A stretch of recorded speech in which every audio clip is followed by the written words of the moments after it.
ঠিক এই মুহূর্তে পৃথিবীর কোনো এক গোপন লোহার প্রাচীরের ওপাশে কোটি কোটি দানব অপেক্ষা করছে আমাদের উপর ঝাঁপিয়ে পড়ার জন্য।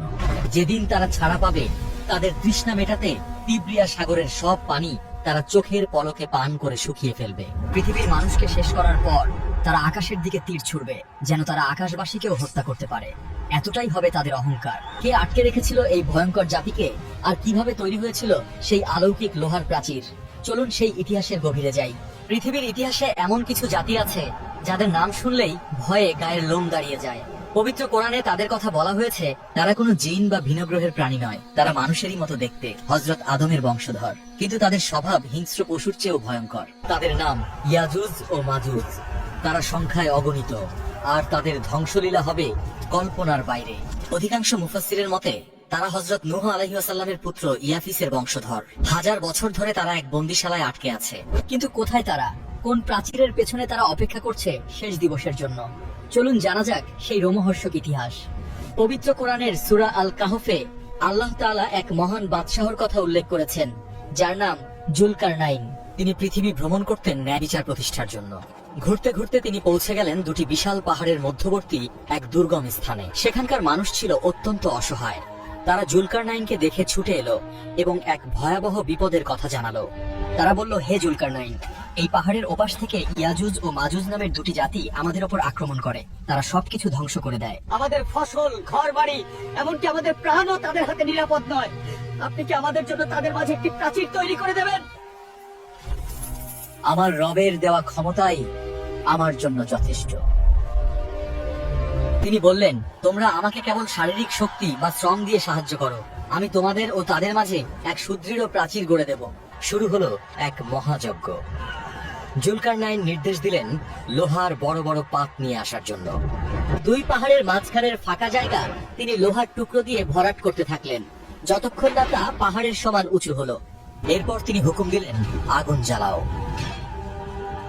বিশাল হাপড় দিয়ে সেই লোহার স্তূপে ফু দেওয়া শুরু হলো। লোহা যখন আগুনের মতো লাল হয়ে গেল, তখন তিনি নির্দেশ দিলেন, এবার এর উপর গলিত তামা ঢেলে দাও। ইয়াজুজ ও মাজুজ আর সেই প্রাচীর টপকে আসতে পারলো না, ভেদ করতেও সক্ষম হলো না। সেই জাতি আটকে গেল এক অন্ধকার জগতে। কিন্তু আজও এই মুহূর্তে সেই প্রাচীরের ওপাশে তারা জীবিত আছে।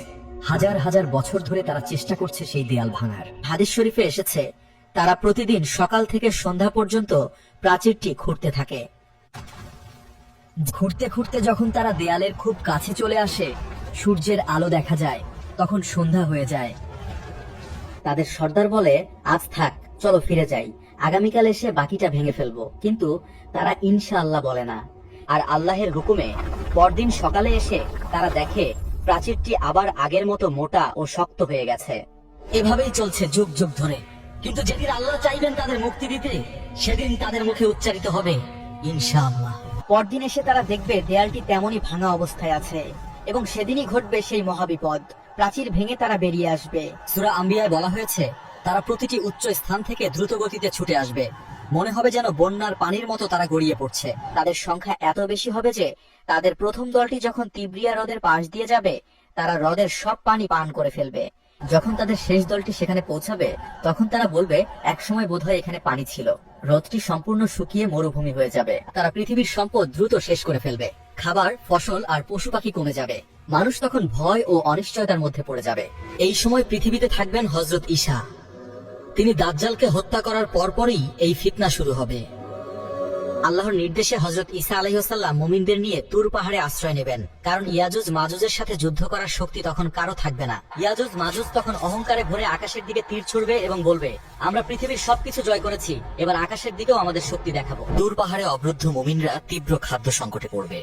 একটি গরুর মাথা তখন তাদের কাছে 100 স্বর্ণমুদ্রার চেয়েও বেশি মূল্যবান হবে। নিরুপায় হয়ে হযরত ঈসা আলাইহিস সালাম ও তার সঙ্গীরা আল্লাহর কাছে কায়মন ওয়াক্তে দোয়া করবেন। আল্লাহ তাদের দোয়া কবুল করবেন। আল্লাহ ইয়াজুজ ও মাজুজের ঘাড়ে নাগাফ নামক এক ধরনের পোকা সৃষ্টি করবেন। এটি হবে এক মহামারী। চোখের পলকে একটি প্রাণী যেভাবে মারা যায়, ঠিক সেভাবে তারা সবাই একযোগে মৃত্যুর কোলে ঢলে পড়বে। পৃথিবী শান্ত হবে। হযরত ঈসা আলাইহিস সালাম পাহাড় থেকে নেমে আসবেন, কিন্তু পৃথিবীতে পা ফেলার মতো এক বিঘত জায়গাও খালি থাকবে না। সবখানে তাদের মৃতদেহ। তাদের উপস্থিতি পৃথিবীকে বসবাসের অযোগ্য করে তুলল। মানুষ আবারও আল্লাহর কাছে দোয়া করলো, সাহায্য কামনা করলো। এরপর আল্লাহ মুষলধারে বৃষ্টি বর্ষণ করবেন। সেই বৃষ্টিতে পৃথিবী ধুয়ে মুছে আয়নার মতো পরিষ্কার হয়ে যাবে। আল্লাহ তখন লম্বা গলার এক বিশেষ ধরনের পাখি পাঠাবেন। তারা এসে মৃতদেহগুলোকে তুলে নিয়ে সমুদ্রে বা পাহাড়ের গর্তে ফেলে দেবে। পৃথিবী আবার শস্য শ্যামল হয়ে উঠবে। বরকত এত বাড়বে যে একটি ডালিম এক দলের মানুষের জন্য যথেষ্ট হবে। ইয়াজুজ ও মাজুজের এই ঘটনা আমাদের জন্য এক বড় সতর্কবার্তা। কিয়ামত খুব দূরে নয়। আমরা কি প্রস্তুত সেই কঠিন সময়ের জন্য, নাকি আমরা এখনো দুনিয়ার মোহে মগ্ন হয়ে আছি?